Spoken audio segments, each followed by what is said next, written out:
Genesis chapter 18, verse 1 to 32. A son promised to Abraham and Sarah. The Lord appeared to Abraham by the oaks of Mamre as he sat at the entrance of his tent in the heat of the day. He looked up and saw 3 men standing near him. When he saw them, he ran from the tent entrance to meet them and bowed down to the ground. He said, "My Lord, if I find favor with you, do not pass by your servant. Let a little water be brought and wash your feet, and rest yourself under the tree.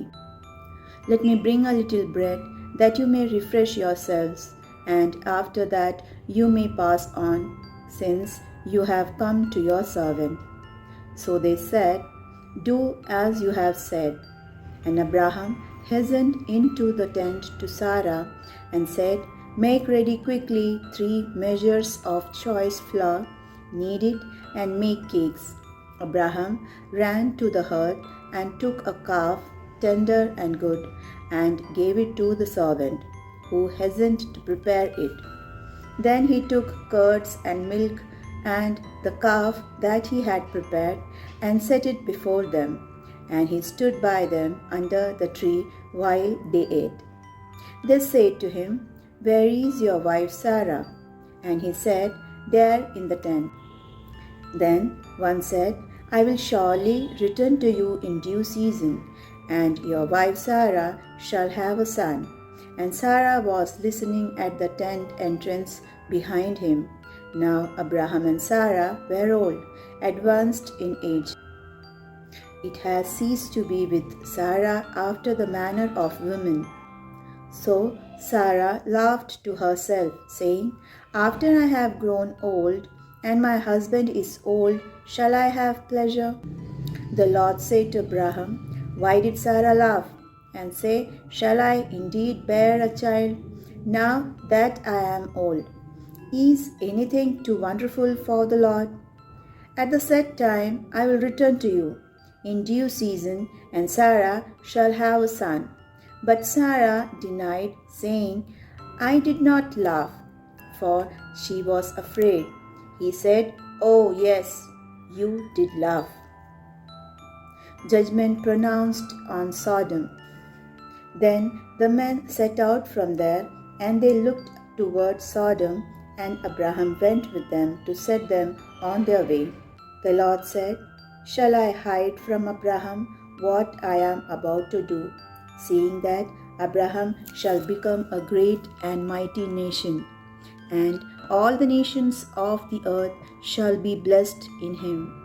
No, for I have chosen him, that he may charge his children and his household after him to keep the way of the Lord by doing righteousness and justice, so that the Lord may bring about for Abraham what he has promised him."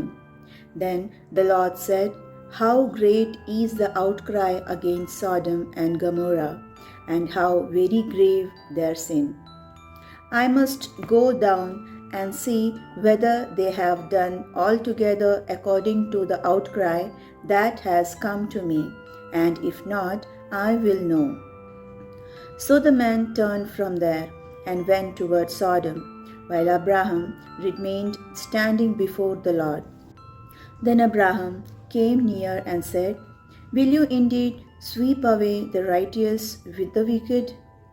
Suppose there are 50 righteous within the city, will you then sweep away the place and not forgive it for the 50 righteous who are in it? Far be it from you to do such a thing, to slay the righteous with the wicked, so that the righteous fare as the wicked. Far be that from you. Shall not the judge of all the earth do what is just?" And the Lord said, "If I find at Sodom 50 righteous in the city, I will forgive the whole place for their sake." Abraham answered, "Let me take it upon myself to speak to the Lord, I who am but dust and ashes. Suppose 5 of the 50 righteous are lacking. Will you destroy the whole city for lack of 5? And he said, I will not destroy if I find 45 there. Again he spoke to him, suppose 40 are found there. He answered, for the sake of 40, I will not do it. Then he said, oh, do not let the Lord be angry if I speak. Suppose 30 are found there. He answered, I will not do it if I find 30 there. He said, let me take it upon myself to speak to the Lord. Suppose 20 are found there. He answered, for the sake of 20, I will not destroy it. Then he said, oh, do not let the Lord be angry if I speak just once more. Suppose 10 are found there. He answered, for the sake of 10, I will not destroy it. And the Lord went his way when he had finished speaking to Abraham. And Abraham returned to his place